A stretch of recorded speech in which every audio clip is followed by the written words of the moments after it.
My name is Margaret Sullivan, and I'm 47 years old now. But this story takes me back to March 15th, 2019, the day my entire family turned against me over something my sister orchestrated.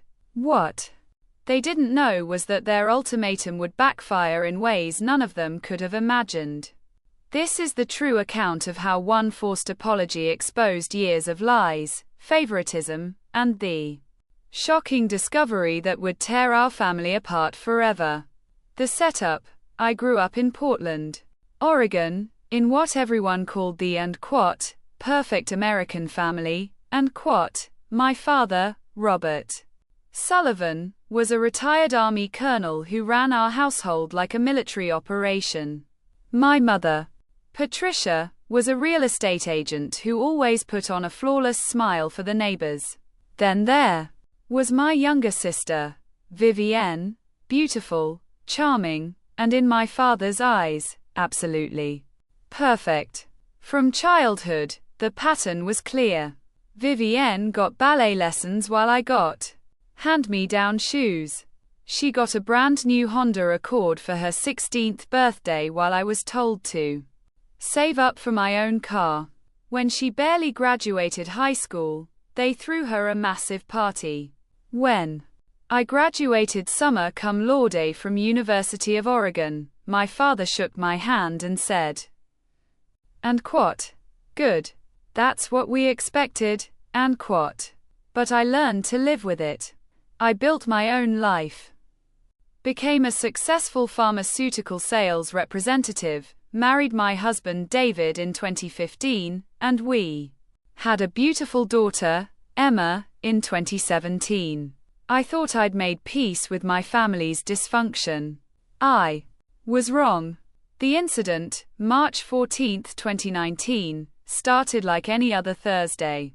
I was at my parents' house for our monthly family dinner, a tradition my mother insisted on maintaining. Vivienne had recently moved back home after her third failed relationship, and she'd been unusually quiet during dinner. After dessert, my mother asked me about Emma's upcoming second birthday party. I mentioned we were planning a small gathering at our home on April 6th. That's when Vivienne suddenly spoke up. Actually, Margaret, she said, her voice dripping with false sweetness, I was hoping to have an event that same weekend. My friend Cassandra is getting married, and she asked me to host her bridal shower. It would mean so much if you could move Emma's party. I stared at her, genuinely confused. Vivienne, we sent out invitations 3 weeks ago. We can't just change the date now. Her face transformed instantly, from sweet to wounded. I can't believe you're being so selfish. This is Cassandra's wedding we're talking about. Your daughter's birthday happens every year, Exactly, I said calmly. Emma's birthday happens every year, and this year it's on April 6th. You've known about this party for weeks, That's when my father slammed his hand on the table. The sound echoed through the dining room like a gunshot. Margaret Elizabeth Sullivan, he barked, using my full name. Like I was still a child. Your sister is asking you for one simple favor. This is what family does. We accommodate each other, Dad, I'm not being unreasonable. We already, don't interrupt me when I'm speaking, His face had turned that particular shade of red I remembered from childhood. You've always been stubborn and selfish. Your sister never asks for anything, and the one time she does, you can't be bothered to help her. I looked at my mother, hoping for support, but she was studying her coffee cup intently, avoiding my eyes. This was her survival strategy. Never contradict my father, never take sides. Just disappear into the background. Vivienne had started crying now. Real tears streaming down her face. How she could produce them on command, I'd never figured out. And what? I should have known. And what? She sobbed. And what? Margaret has always hated me. Ever since we were kids, she's been jealous and spiteful. And what? And what? That's not true. And you know it, and what?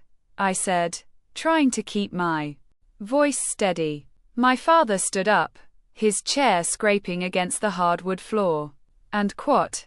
Here's what's going to happen. You're going to apologize to your sister right now for your selfishness. And then you're going to change Emma's party date, and what? And what? I'm not doing either of those things, and what? I said quietly. The room went silent. My father's eyes narrowed dangerously. And what? Then you are suspended from this family, and what? He declared, as if he were still commanding troops. And what? You will not be welcome in this house, at family gatherings, or any family events until you apologize to Vivienne and make this right. Do I make myself clear? And what? I stood up slowly, grabbed my purse, and looked at each of them. My father glaring, my sister crying crocodile tears, my mother still studying her coffee. And what? All right, and what? I said simply. The word hung in the air. They'd expected me to break down, to beg, to cave like I always had before. Instead, I walked out of that house and didn't look back. The next morning, March 15, 2019, dawned gray and drizzly. Typical Oregon spring weather. I woke up at 6:47 a.m. to my phone buzzing incessantly. 17 missed calls from my mother. 12 from my father. 23 text messages. My hands shook as I opened them. The first message from my mother, sent at 5:30 a.m. simply read, and what? Please call immediately. Emergency. And what? My heart dropped. Had something happened to them? Despite everything, they were still my parents. I called my mother's number. She answered on the first ring, her voice frantic. And what? Margaret. Oh, thank God. You need to come to the house right now. And what? And what? Mom. What's wrong? Is everyone okay? And what? And what? It's Vivienne. She's gone. We woke up this morning and her room is completely cleaned out. There's a note. Margaret, she says she's leaving because of what happened last night, because you wouldn't apologize, and now your father, and what? Her voice dissolved into sobs. I felt a cold sensation spreading through my chest. And what? Slow down.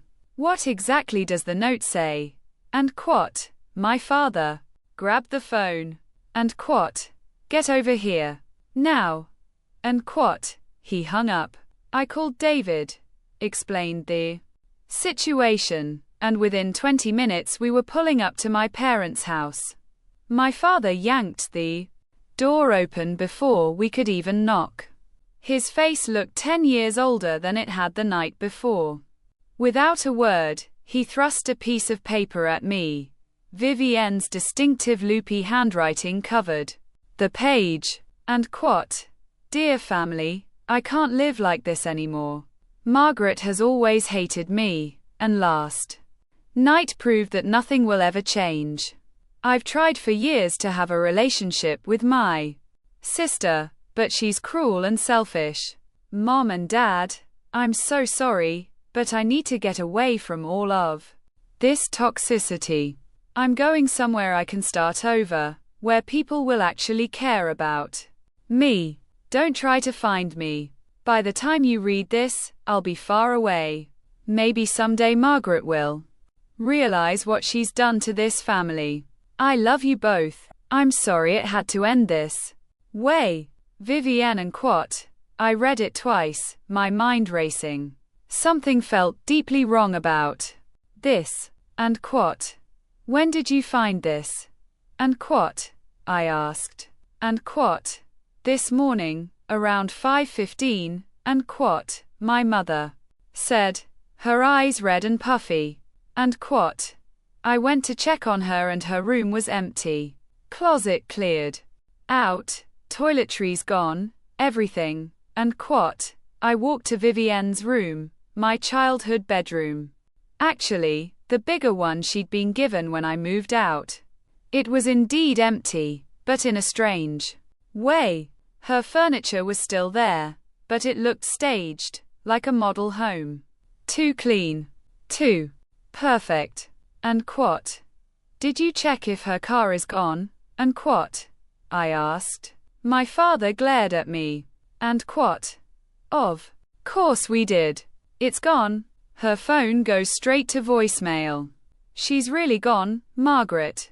Because of you. And Quat. David put his hand on my shoulder, a silent show of support. I pulled out my phone and opened Instagram. Vivienne was addicted to social media, posting multiple times daily. Her last post was from 11:47 p.m. the previous night, a selfie with the caption and quote, "Sometimes you have to put yourself first. Big changes coming." And quote, "Have you called the police?" And quote, I asked. And quote, "She's 26 years old and left a note." And quote, my father snapped. And quote, "She's not a missing person.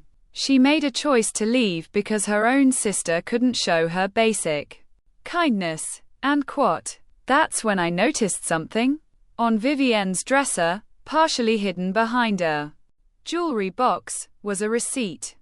I walked over and picked it up. U-Haul storage facility. Portland East. Location. Unit number 347. Rental date. March 10, 2019. Monthly rate. $89. 4 days before our family dinner. 4 days before the argument. I showed the receipt to David, whose eyes widened. And quote, "She rented a storage unit 4 days ago." And quote, I said slowly. And quote, "Before she asked me to change Emma's party date. Before any of this happened." And quote, my father snatched the receipt from my hand. And quote, "So what? Maybe she was planning to move out anyway. That doesn't change the fact that you drove her away." And quote, but I was already piecing it together. The bridal shower that conveniently conflicted with Emma's party. The perfectly timed emotional breakdown.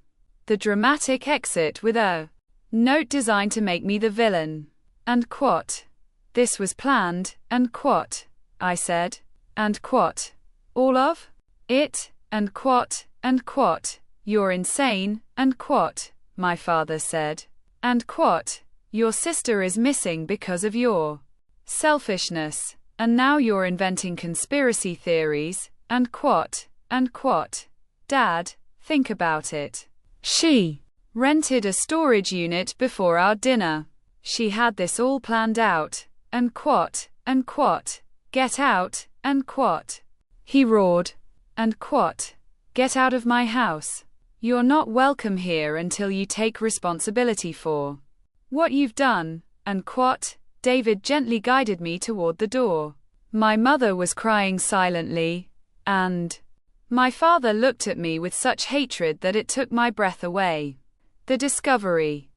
For the next 3 days, I was bombarded with messages from extended family members. My aunt called to tell me I should be ashamed.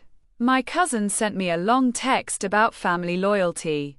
My father's sister left me a voicemail saying I'd always been difficult and this was just like me to cause drama. Vivienne's social media went dark. No posts, no stories, no activity. This only convinced everyone that she was truly devastated and in hiding. But I couldn't shake the feeling that something was very wrong. On March 18th, I did something I'm not proud of. I drove to the U-Haul storage facility on the receipt.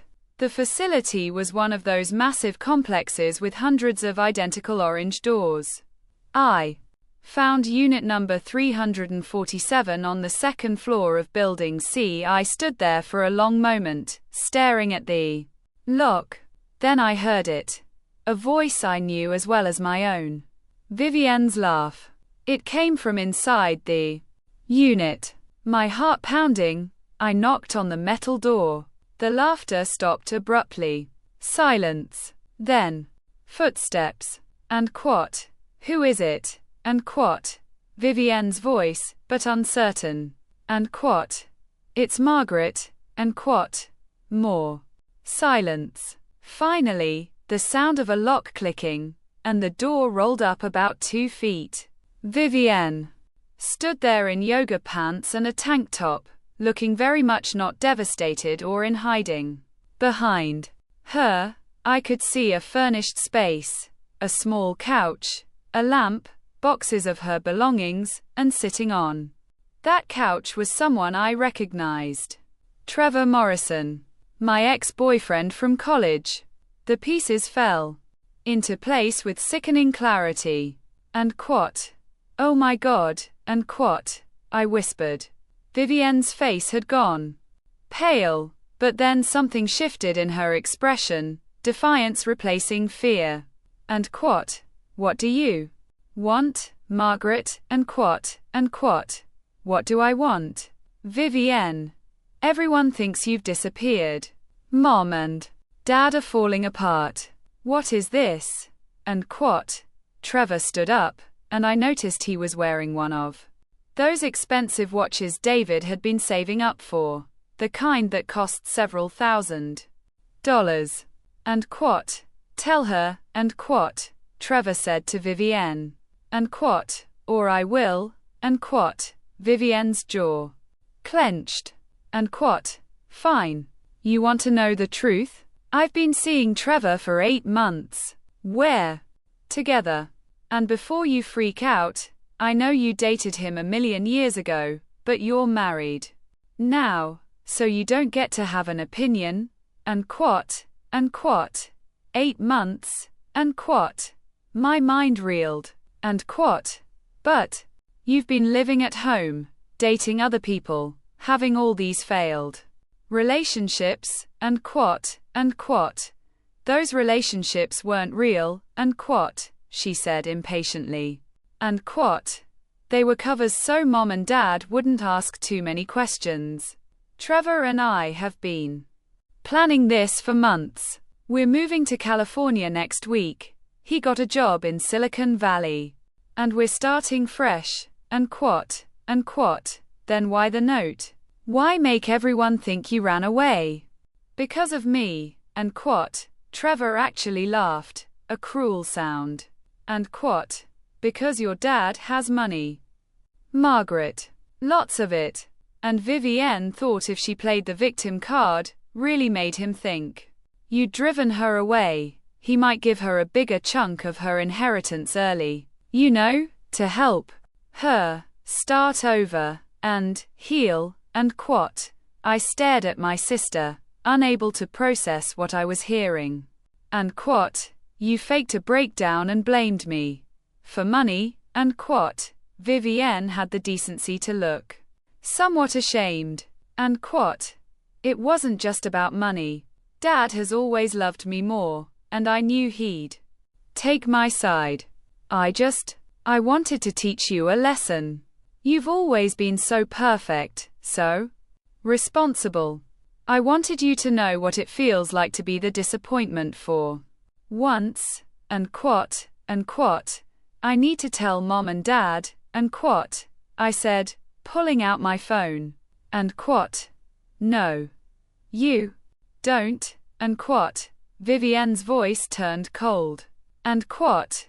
Because if you tell them, I'll tell them something else. Something that will destroy you, and quat. My finger hovered over my mother's contact. And quat. What Are you talking about, and quat, and quat?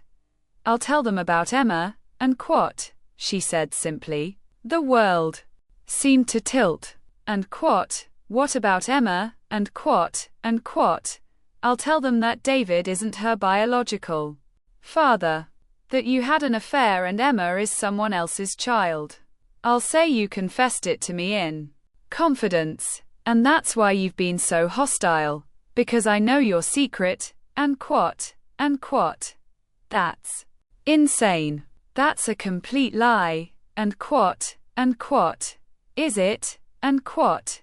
Vivienne smiled. A terrible, cold smile. And quat, Dad will believe me. You know he will.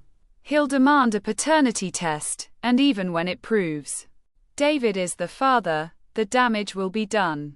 Your marriage, your reputation, your relationship with Dad, all of it will be tainted by suspicion forever. And quat, I felt David's hand on my arm. He'd followed me and had apparently heard everything through the partially open door. And quat, she's bluffing, and quat, David said quietly. And quat, let her try. The truth will come out. And quat, but I knew my father. I knew how his mind worked. Even if proven false, the accusation alone would poison everything. He'd always wonder, always doubt. And my mother would never be able to look at me the same way. And quat, you're willing to destroy my life over this? And quat, I asked Vivienne. And quat, only if you destroy mine first. And quat, she replied. And quat, stay quiet for 2 more days. Let me and Trevor get to California. Once we're settled, I'll send Mom and Dad a message saying I'm okay and I just needed space. No one gets hurt, and you get your precious family back. Tell them what really happened, and I'll burn your life to the ground. And quat, the decision, David. And I drove home in silence. When we finally pulled into our driveway, he turned to me. And quat, we're telling them the truth, and quat, he said. And quat, we're not letting her get away with this, and quat, and quat. You heard what she threatened, and quat, an empty threat based on a lie. Margaret, she's counting on you being too scared to fight back. That's what she's always done. Manipulated you through fear, and quat. He was right, but the thought of my father believing Vivienne's lie, even for a moment, made me feel physically sick. That night, I couldn't sleep. I kept thinking about years of favoritism, of being told I was selfish and difficult, of apologizing for things I didn't do wrong. I thought about Vivienne's cold smile in that storage unit, about how easily she'd been willing to weaponize my daughter for her schemes. And I made my decision. The confrontation. March 19, 2019, I called my parents and asked them to come to my house at 2 p.m. I told them I had information about Vivienne. They arrived exactly on time. My father's face set in grim lines, my mother looking hopeful and terrified at once. And quat, have you heard from her? And quat, my mother asked before even sitting down. And quat, yes, and quat, I said. And quat, I know where she is. And quat, my father stood up. And quat, then why are we sitting here? Let's go get her. And quat, sit down, Dad. There's something you need to know first. And quat, for the next 20 minutes, I told them everything. The storage receipt, finding Vivienne in the unit with Trevor, her admission that she'd staged the whole disappearance, the plan to manipulate my father into giving her money. My mother's face went through a series of emotions: confusion, disbelief, hurt, and finally, anger. My father's face, however, remained stony and unreadable. When I finished, he spoke one word: And quat? Proof, and quat, and quat. What, and quat, and quat. Proof. You expect me to believe that my daughter staged her own disappearance to frame you? That sounds exactly like something you'd make up to avoid taking responsibility. And quat? David pulled out his phone. And quat? I recorded the conversation. The whole thing. And quat? My father's eyes narrowed. And quat? Recording someone without their consent is illegal in Oregon. And quat? And quat? Actually, and quat? David said calmly, and quat? Oregon is a one-party consent state. As long as one person in the conversation knows it's being recorded, it's legal. I was part of that conversation. I can legally record it. And quat? He played the recording. Vivienne's voice filled my living room, admitting to the staged disappearance, the plan for money, the threat. About Emma. My mother started crying before it even finished. My father's face remained unchanged. But I saw something flicker in his eyes, something that might have been doubt or might have been pain. When the recording ended, silence filled the room. And quat? That doesn't prove anything. And quat? My father finally said. And quat? That could be edited, manipulated. Technology these days can fake anything. And quat? And quat? Robert, and quat? My mother said quietly. It was the first time I'd heard her contradict him in years. And quat? Stop, and quat? And quat? She's manipulating us. Can't you see that? And quat? And quat? No, and quat? My mother's voice was stronger now. And quat? Vivienne is manipulating us. She's been manipulating all of us for years, and we let her because it was easier than admitting we raised a child who would do something like this. And quat? My father looked at her as if she'd slapped him. And quat? I want to hear this from Vivienne herself. And quat? He said. And quat? Take me to where she is. And quat? The reckoning. 45 minutes later, we stood outside storage unit number 347. My father knocked, hard and official. And quat? Vivienne Sullivan, open this door. Now. And quat? Silence. Then. And quat? Go away, Margaret. I told you what would happen. And quat? And quat? This isn't Margaret. This is your father. And quat? The sound of scrambling, whispered arguments. Finally, the door rolled up. Completely. Vivienne stood there, her face carefully arranged in an expression of confusion and hurt. And quat? Dad? What are you doing here? Did Margaret tell you where to find me? And quat? And quat? Yes. And she told me a very interesting story. Is Trevor Morrison in there with you? And quat? Trevor appeared behind Vivienne, looking significantly less confident than he had earlier. My father's voice could have cut steel. And quat? Explain. Now. And quat? Vivienne's eyes darted between us. Calculating. I saw her trying to decide which lie would work, which story would get her out of this. And quat? Dad, I can explain. Margaret must have misunderstood. Yes, I'm here with Trevor, but I was scared and ashamed.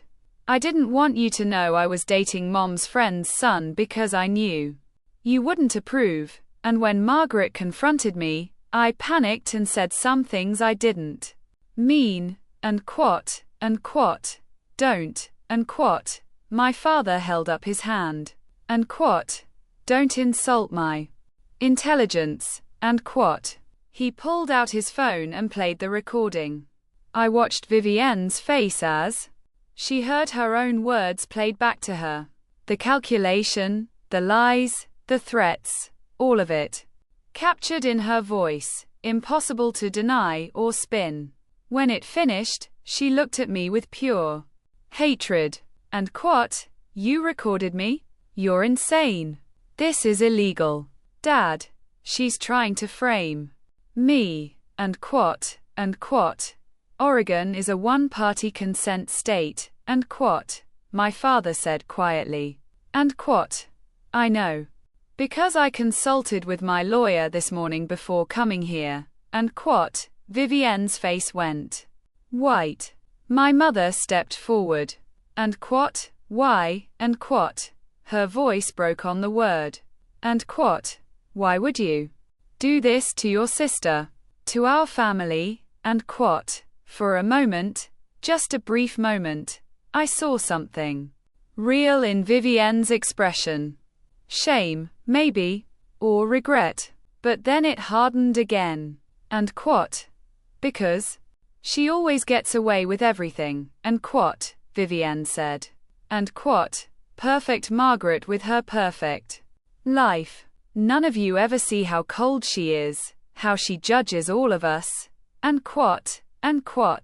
That's not true. And what? I said quietly. And what? Isn't it? You've always thought you were better than me. Better grades, better job, better everything. Well, guess what? For once, I wanted to win. I wanted to be the victim, the one everyone felt sorry for. And it worked. Dad chose me. For once in my life, he chose me over you. And what? My father's voice was barely above a whisper. And what? I always chose you. Vivienne, your whole life, I chose you. I gave you everything you asked for, excused every mistake, blamed your sister for conflicts that were your fault. And this is what you do with that love. And what? Dad. And what? Don't. And what? He turned to my mother. And what? Patricia, we're leaving. And what? As they walked toward their car, my father stopped and looked back at me. And what? Margaret, I owe you an apology. More than one. More than I can count. And what? His voice cracked. And what? I failed you as a father. I see that now. And what? Dad. And what? Let me finish. I let my favoritism poison our family. I made excuses for Vivienne's behavior and blamed you for being difficult, when really you were just honest and strong. You didn't need me the way she did, so I convinced myself you didn't want me. And what? He paused, his military composure finally cracking. And what? I was wrong. I'm so sorry. And what? My mother was crying openly now. And what? Margaret. Honey, we want to make this right. If you'll let us. And what? I looked at Vivienne, still standing in the doorway of her storage unit hideaway, and felt something release in my chest. Not forgiveness. Exactly. But freedom. And what? All right. And what? I said. The same word I'd used 3 days ago, but this time it meant something different. This time it meant acceptance. Not of their terms, but of reality. The aftermath, Vivienne and Trevor did move to California. My parents helped her financially, but on the condition that she attend therapy and take responsibility for her actions. She sent me a brief apology text 6 months later. It was generic and felt obligatory, but it was something. My father and I rebuilt our relationship slowly, painfully, honestly. He came to Emma's birthday parties. He learned to say and what, I'm sorry and what, and mean it. He stopped trying to run everyone's lives like a military operation and started asking questions instead of giving orders. My mother found her voice. She started calling me weekly, just to talk, sharing her thoughts and opinions instead of deferring to my father on everything. David and I grew stronger. Going through that nightmare together reminded us why we chose each other in the first place. And me. I learned that alright can be the most powerful word in the English language, not as acceptance of mistreatment, but as acceptance of your own worth. When my father suspended me from the family and demanded an apology, I said alright because I finally understood that his approval wasn't worth my dignity. That word set me free.